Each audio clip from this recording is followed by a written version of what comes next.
প্রধানমন্ত্রী তারেক রহমানকে চিঠি পাঠিয়েছেন কার্যক্রম স্থগিত আওয়ামী লীগের এক নেতা। বাংলাদেশে কার্যক্রম নিষিদ্ধ থাকা আওয়ামী লীগ ও অঙ্গ সংগঠনগুলোর বড় রকমের মিছিল আর শোডাউন আরো বাড়বে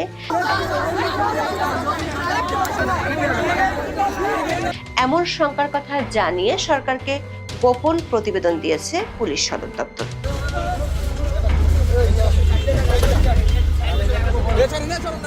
নোয়াখালীর বেগমগঞ্জ উপজেলার গোপালপুর ইউনিয়নে পুলিশের চেকপোস্টে পরিস্থিতি যে খুব একটা স্বাভাবিক মনে হচ্ছে না।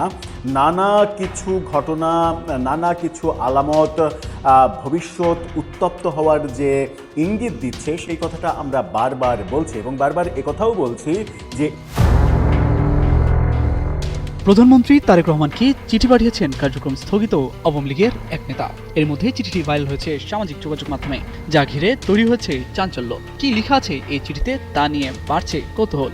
এমন পরিস্থিতিতে ভারতীয় সাংবাদিকদের প্রশ্ন ছিল, তিনি যে ফিরবেন বলছেন সেটি কিভাবে? আনন্দবাজার পত্রিকাকে শেখ হাসিনা বলেছিলেন তিনি এবং তার দল আওয়ামী লীগ আরো সংগঠিত হয়ে শক্তিশালী হয়ে যে ফিরবে তার জন্য নীরবে প্রস্তুতি চলছে। আসসালামু আলাইকুম ওয়া রাহমাতুল্লাহ। বিডি নিউজ বক্সের নতুন একটি নিউজে আপনাদেরকে স্বাগতম। প্রিয় দর্শক, বাংলাদেশে বর্তমানে ঘটে যাওয়া বেশ কিছু চলমান ঘটনাবলীর মধ্য থেকে কয়েকটি গুরুত্বপূর্ণ খবর নিয়ে আমি আপনাদের সামনে হাজির হয়েছি, যার কিছুটা অংশ বিশেষ আপনারা সংবাদ শিরোনাম হিসেবে ভিডিওর শুরুতেই দেখেছেন। দর্শক, ভিডিওর শুরুটা দেখেই কিন্তু আপনারা বুঝতে পেরেছেন আজকের এই ভিডিওটি কতটা গুরুত্বপূর্ণ হতে চলছে। তাই দূর দূরান্ত দেশ ও দেশের বাইরে যে যেখান থেকে এই ভিডিওটি দেখার জন্য অন করেছেন, তাদেরকে একটিমাত্র অনুরোধ করব, ভিডিওটি না টেনে শুরু থেকে শেষ পর্যন্ত মনোযোগ সহকারে এই ভিডিওটি দেখতে থাকুন। তো দর্শক, আর বেশি দেরি না করে চলুন দেখে আসি আজকের সেই কাঙ্ক্ষিত ভিডিওগুলো। তবে তার আগে আপনাদের একটিমাত্র অনুরোধ করব, যারা এখনো পর্যন্ত আমাদের এই চ্যানেলটি সাবস্ক্রাইব করেননি, অবশ্যই চ্যানেলটি সাবস্ক্রাইব করে পাশে থাকা বেল আইকনটি বাজিয়ে দিন। আর যারা অলরেডি ইতিমধ্যে সাবস্ক্রাইব করে রেখেছেন তাদেরকে অসংখ্য ধন্যবাদ এবং আমাদের পক্ষ থেকে অভিনন্দন জানাচ্ছি। তো চলুন দর্শক, ভিডিওতে একটা লাইক দিয়ে ধারাবাহিকভাবে সবগুলো ভিডিওর আলোচনা পর্যায়ক্রমে আমরা এবারে দেখে আসি। বাংলাদেশে কার্যক্রম নিষিদ্ধ থাকা আওয়ামী লীগ ও অঙ্গ সংগঠনগুলোর বড় রকমের মিছিল আর শোডাউন আরো বাড়বে এমন শঙ্কার কথা জানিয়ে সরকারকে গোপন প্রতিবেদন দিয়েছে পুলিশ সদর দপ্তর।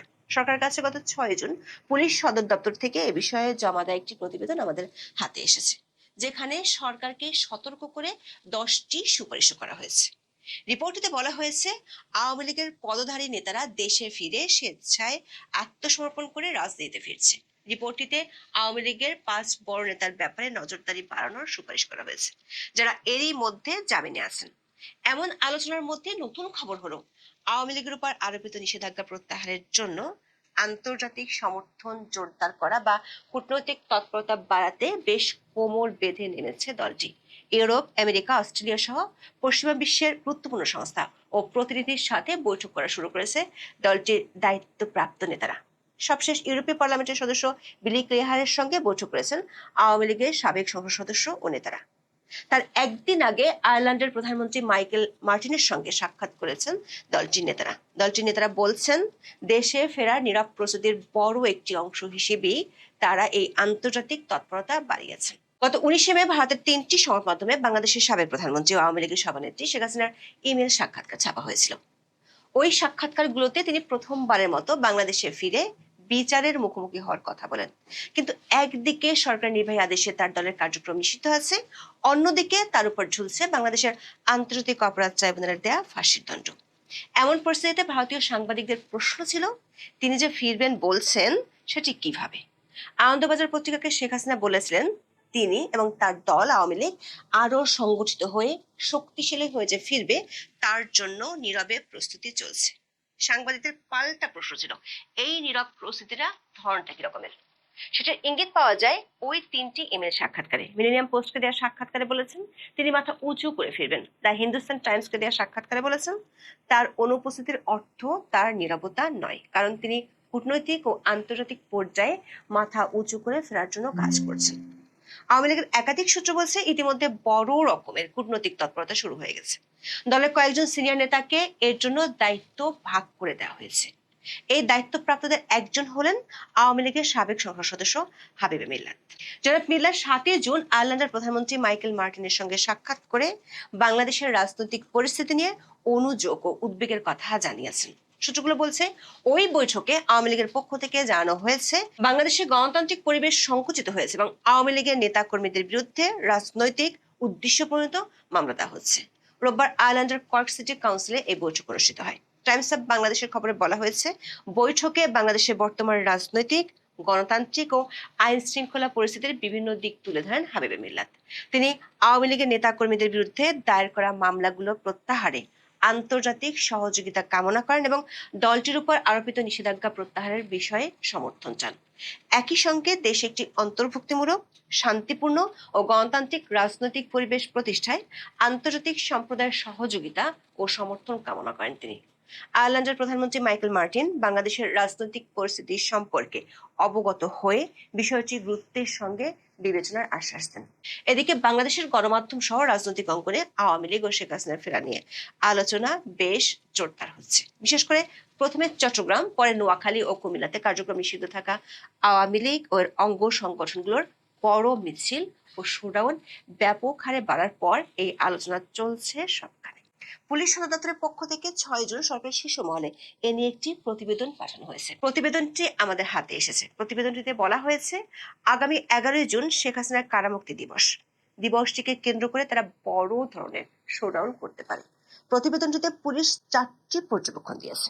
তার মধ্যে একটি হলো সাম্প্রতিক সময়ে আওয়ামী লীগের প্রয়াত নেতা ইঞ্জিনিয়ার মোশাররফ হোসেন, তোফায়েল আহমেদ এবং একেএম রহমাতুল্লাহ জানা যায় যে জনসমাগম হয়েছে তাতে বোঝা যাচ্ছে দলটি বিপুল জনসমর্থন ফিরে পাচ্ছে এবং তারা সাংগঠনিকভাবে উজ্জীবিত হচ্ছে। আর এই উজ্জীবিত করার জন্য সবচেয়ে বেশি ভূমিকা রেখেছে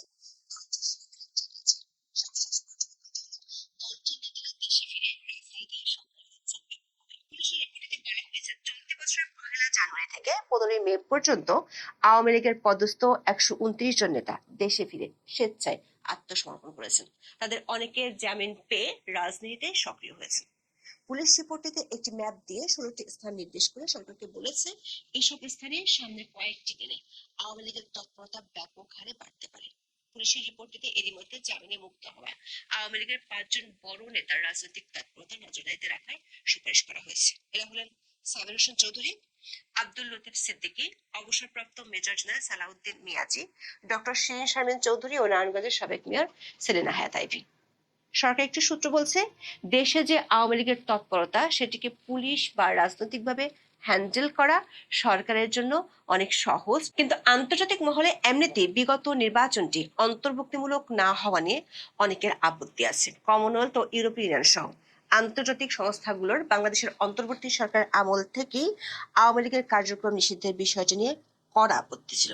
বিষয়টি নিয়ে তারা নির্বাচনের আগে বাংলাদেশের বর্তমান ক্ষমতাসীন বিএনপি সহ একাধিক পক্ষের সাথে তখন বৈঠক করেছিল।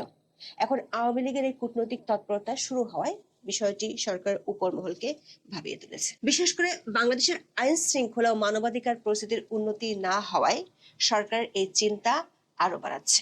মাত্র 2 দিন আগে নোয়াখালীতে যে ঘটনা ঘটল, আওয়ামী লীগের এক চেয়ারম্যানের অনুসারীরা মাইকে ঘোষণা দিয়ে লোক জমায়েত করে বিএনপি ছাত্র দলের নেতাকর্মীদের উপরে চড়াও হলো, মারধর করলো, মোটরসাইকেল পুড়িয়ে দিল, এই ঘটনা ঘটলো।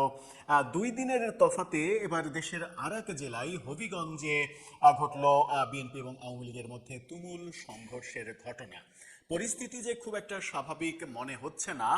নানা কিছু ঘটনা, নানা কিছু আলামত ভবিষ্যৎ উত্তপ্ত হওয়ার যে ইঙ্গিত দিচ্ছে সেই কথাটা আমরা বারবার বলছি এবং বারবার কথাও বলছি যে এই সব কিছুর ঊর্ধ্বে উঠে একটা সৌহার্দ্যপূর্ণ পরিবেশ আমাদের প্রয়োজন, আমরা যারা সাধারণ মানুষ তাদের জন্য। কিন্তু আদৌ সেটা থাকছে কি?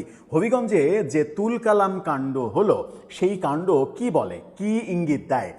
এভাবে হবে নোয়াখালীর পরে হবিগঞ্জে, তার আগে আমরা দেখেছিলাম ব্রাহ্মণবাড়িয়া, চট্টগ্রামে উত্তপ্ত পরিস্থিতি, হবিগঞ্জ, ভোলাতে উত্তপ্ত পরিস্থিতি। এই পরিস্থিতিগুলো যদি সারা দেশে ছড়িয়ে পড়ে তাহলে দেশ আবার অস্থিতিশীল হয়ে যাবে। দেশ অস্থিতিশীল হলে কার লাভ, কার ক্ষতি, এই কথাটা আমরা বারবার বলি।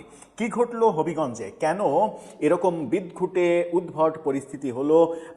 সরকারি ক্ষমতাসীন সরকারি দলের সঙ্গে প্রায় ধুঁকতে থাকা আওয়ামী লীগ কেন সংঘর্ষে লিপ্ত হলো এবং সেখানে ব্যাপক সংঘর্ষ, বোমাবাজি, এই ঘটনাগুলো ঘটলো। এমনকি থানার ওসি সহ হলেন আহতর সংখ্যা 50-এর বেশি। কেন এই ঘটনা ঘটছে?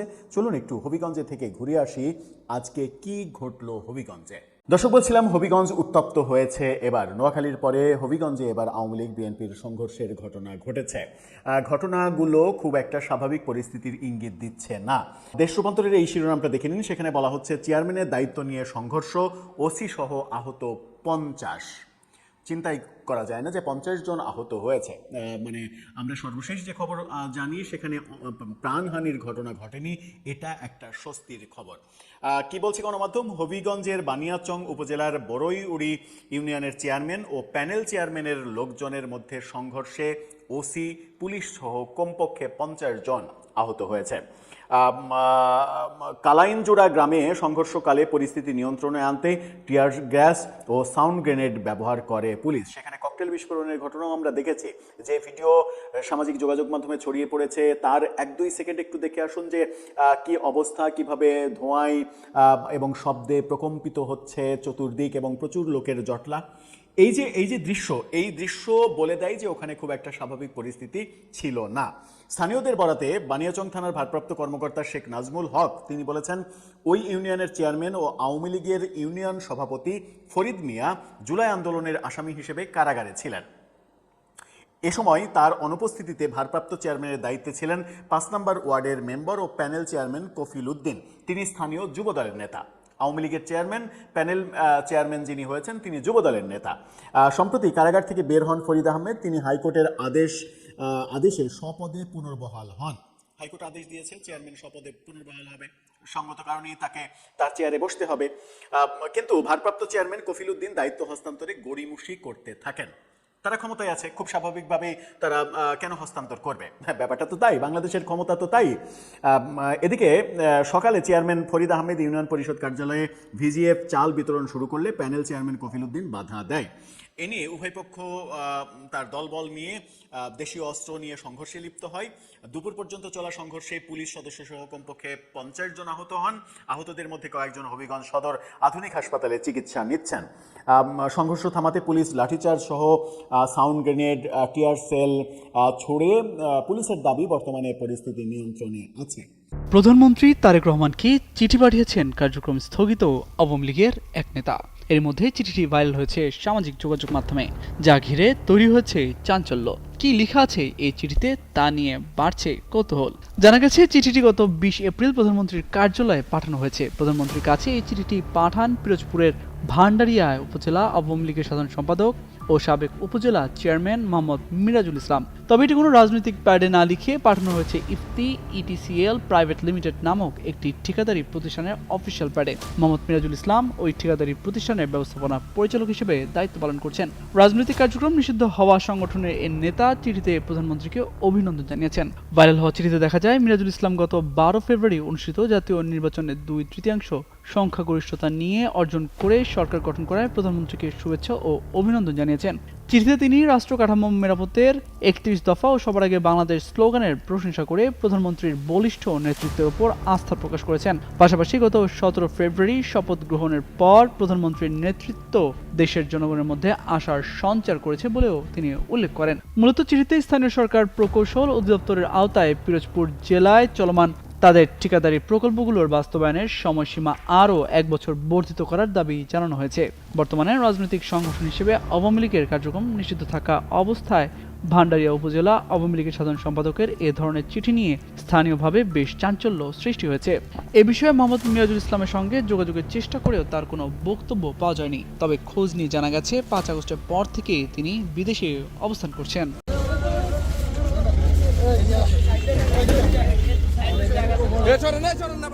নোয়াখালীর বেগমগঞ্জ উপজেলার গোপালপুর ইউনিয়নে পুলিশের চেকপোস্টে আব্দুর রহমান রাহিম নামের এক যুবককে আটক করেছে পুলিশ। এ সময় তার শরীরে তল্লাশি চালিয়ে 3টি বিদেশি পিস্তল জব্দ করা হয়। সোমবার সন্ধ্যায় গোপালপুর বাংলাবাজার সড়কের বায়তুন নূর জামে মসজিদের সামনে এ তল্লাশি চালায় বেগমগঞ্জ মডেল থানা পুলিশ। আটককৃত রাহিম বেগমগঞ্জ উপজেলার গোপালপুর ইউনিয়নের বসন্তবাগ ভূঁইয়া বাড়ির জসিমউদ্দিনের ছেলে। পুলিশ জানায়, আইন শৃঙ্খলা পরিস্থিতি স্বাভাবিক রাখতে উপজেলার বিভিন্ন স্থানে বিশেষ অভিযান ও চেকপোস্ট বসিয়ে সন্দেহভাজন লোকজন এবং যানবাহনে তল্লাশি চালানো হচ্ছে। এরই অংশ হিসেবে বিকেলে গোপালপুর বাংলাবাজার সড়কের বায়তুন নূর জামে মসজিদের সামনে একটি চেকপোস্ট বসানো হয়। এ সময় মোটরসাইকেল নিয়ে দ্রুত এক যুবক যাওয়ার সময় তার গতিরোধ করা হয়। পরে কথাবার্তা সন্দেহজনক মনে হলে তার শরীরে তল্লাশি চালানো হয়। এক পর্যায়ে তার কোমরে রাখা অবস্থায় 3টি বিদেশি পিস্তল জব্দ করা হয়। বেগমগঞ্জ মডেল থানার পুলিশ পরিদর্শক হাবিবুর রহমান বিষয়টি নিশ্চিত করে জানান, মোটরসাইকেল ও আরোহীর গতিবিধি সন্দেহজনক হওয়ায় তাকে তল্লাশি চালিয়ে 3টি পিস্তল পাওয়া যায়। এ বিষয়ে আইনগত ব্যবস্থা প্রক্রিয়াধীন।